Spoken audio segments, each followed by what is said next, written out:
Hey, Bryce, you guys have talked a lot this season about maintaining intensity. After a win like last Saturday's, how do you go about maintaining that intensity and avoid complacency? Yeah, actually, I think you hit around the nose. That's something that we emphasize a lot. I think over the weekend, I think last week we definitely had a really good week of practice. We were locked in. We had that wake up call, and I think it showed. I think we did a lot of good things. So that's really a big theme for us is to make sure that that's not just a 1 week thing, not just a reaction, but for us to go back to making that the standard. Mike. What have you seen from Trayshawn Holden over the past few weeks as his role has increased? Yeah, actually, I haven't seen anything different. He's actually, it's been steady work, and I think Trey Sean's been from the entire off season, from the beginning to the end till today.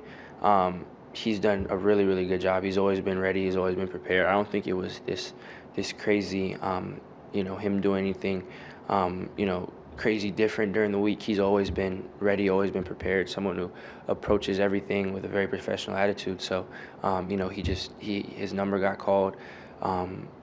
This past weekend he was able to take advantage of it. But he's been really good off the field throughout. It hasn't just been recently. Nick. You guys were pretty effective on third down offensively. What can you replicate from this past game in terms of future third down opportunities? Yeah, I thought we did a good job of communicating. I thought again, I think a lot of it really comes down to preparation that we had as a whole offensively during the week. We were all locked into the game plan, all locked into the third down plan. I thought we got a lot of quality reps during practice last week. So again, that's something that we're really priding ourselves in is making sure that becomes the norm and making sure that we continue that intensity during the week. Steven. Bryce, he's known as more so of a power back. When you watch B-Rob catch the ball at the backfield using that speed, how fun is that seeing an all-around back on the field catching passes too? Yeah, no, that's always a luxury to have. Someone like B-Rob who is so, like you said, so powerful and someone that, when you hand the ball off, he's so hard to get down, but also for him to make explosive plays in the pass game, like he's been doing all year, and especially like he did on Saturday. For me, that's something that makes my job a lot easier, along with how he protects, how well he communicates. There's a lot of stuff that B-Rob does and contributes to the offense that makes us as an offense a lot better. Charlie.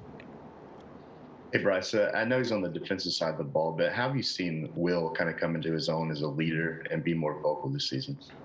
Yeah, he's definitely made that more of a point. He's definitely grown a lot as far as really him stepping up and taking on that leadership role. He's been very vocal throughout the year, and especially recently, he's been very vocal. Everyone knows the work he puts in. Everyone respects him. So, when it's someone like Will who talks and leads how he does, it's easy for all of us to rally behind that and to get behind what he's saying. So he's been really big for us as far as obviously on the field, how well he's been playing, but being a leader for us as well. Michael. If you had to describe this offense, strengths, just the identity of the offense, how would you describe this Alabama offense? Yeah, I think we pride ourselves in being relentless, physical, fast, and an offense that's really prepared and ready to do anything that's given to us.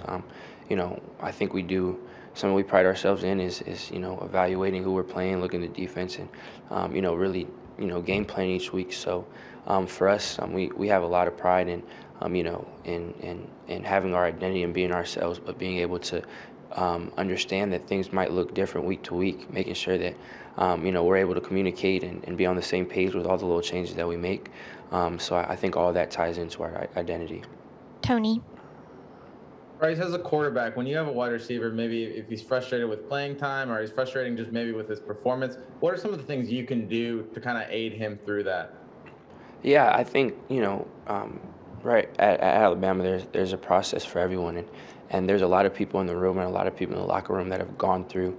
We've all gone through similar things here as far as just believing in the process, just developing, getting better and better understanding and having to be patient at times. So really a lot of that is just talking to other guys on the team and all of us sharing our own individual experiences and us kind of being able to relate to each other. And, the process here is something that we all have to buy into, something that we all live by. So, there's a lot of, walking testimonies that you get to be surrounded by here. Aaron. That touchdown pass that you threw to Brian Robinson, they committed a lot of blitzers. You didn't have a lot of time to react. You automatically knew where to go to the ball. How much of that is preparation, or is it just instincts that you've developed playing football for so long? Yeah, I think it's a combination, but plays like that, that's stuff that we're coached on. That's stuff that we're informed to do. It's on us to, it's one in preparation on expecting where blitzes are coming from, how we can get certain stuff picked up, and knowing if we can't get certain stuff picked up, if they're bringing too many for us to block. And on top of that's instruction with knowing, one, we want to anticipate that, and then knowing what our hots are, what our options are, where we need to get our eyes to. What our answers for it are.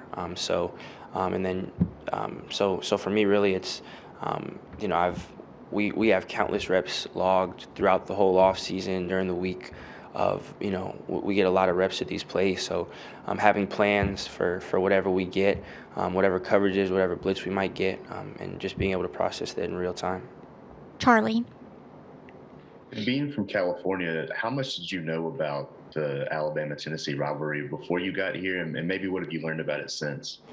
Yeah, I've definitely learned a lot more about it since being here, just because obviously you're around people that are involved and have been involved in the past years. But I've definitely learned how deeply rooted it is, how much it means to us, to our fan base, to our alumni, to everyone. It's something as a team we don't take lightly at all. It's a rivalry that again has been very deeply rooted. So I really start to understand how much it meant and what it meant to everyone here as I got here and as I started going into it. So we all know that we're all excited for it. We all know that it's going to be a tough week of work. We all have to prepare and make sure that we're putting ourselves in the best position so that we can execute over the weekend. Michael. You took off and ran a few more times this past game than you had maybe in previous games. Was that a decision, or was that something the defense was doing that was leaving you more lanes to take off? Yeah, it was just trying to take what the defense gave us.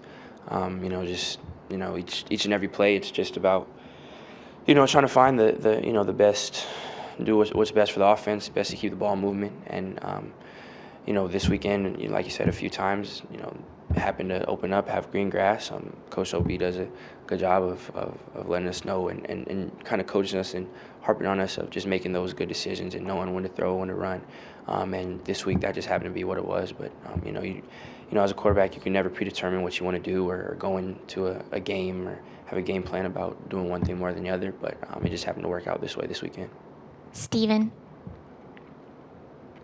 Bryce, how comfortable are you seeing Bill O'Brien grow as a play caller? Yeah, I think whenever you get more live reps and whenever you get more, whenever you get more action, you grow that comfortability, from the first day you meet them on and off the field. You start with, you start filling it out in practice and in the spring, fall practices and all that. And then, you get those, those live game reps and you start to fill each other out as stuff I like, stuff he likes. Him just getting a rhythm, how he likes to call plays. So whenever you get those live reps and whenever you, whenever you're able to be in certain situations and circumstances you can't necessarily replicate in practice, that definitely brings an offense, a quarterback, and a play caller a lot closer. So, we all, we all have tremendous trust in Coach OB and his philosophy, the plays he calls. So, and it's only going to continue to grow the more and more situations we get put in. Final question, Tony.